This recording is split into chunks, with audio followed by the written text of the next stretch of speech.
Ang nilalamang aralin sa video na ito ay una, salaysay na pinamagatang ang hiwaga ng ating mga mata. Ikalawa, mahalagang tanong at sagot ukol sa salaysay.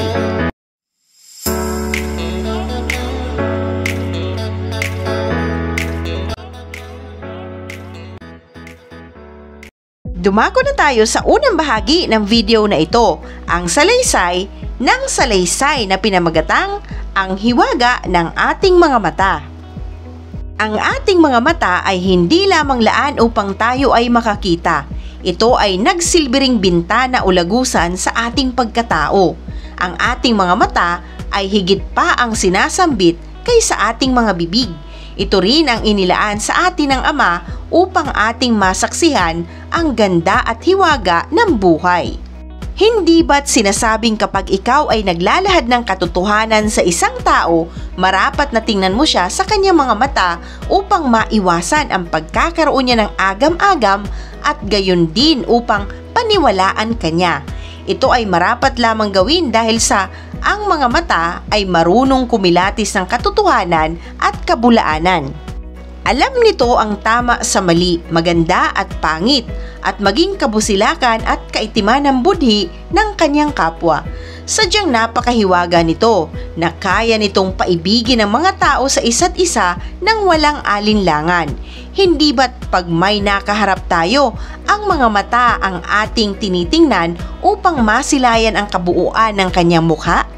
Kung gayon, ang mga mata ang pangunahing batayan ng kagandahan ng isang tao. Mga matang kumikinang na tila perlas na hindi maalis-alis ang iyong mga titig na wari nais mong angkinin. Waring isang dilag na ubod ng ganda kaya't hindi ka magkamayaw sa panliligaw hanggang sa maangkin mo ang kanyang puso sampu ng buong katauhan. Ang hiwaga ng ating mga mata ay lubos na naipapaliwanag kung paano nakikita ang kaibahan ng dalawang bagay at kung paano nito nabibihag ang isang taong tumititig gamit ang kanyang mga mata at kung saan nanggagaling ang kagandahan at kinang na pinapangarap ng bawat tao. Siguro, ikaw rin ang makakasagot niyan. Tumingin sa salamin, titigan ang iyong mga mata at ang mga ito na rin ang sasagot sa mga katanungan mong binitawan. Iyong nabasa ang salaysay na pinamagatang hiwaga ng ating mga mata. Dumako naman tayo sa mga mahahalagang tanong at sagot ukol sa salaysay. Unang tanong, paano sinimula ng may akda ang pagtalakay sa hiwaga ng mata?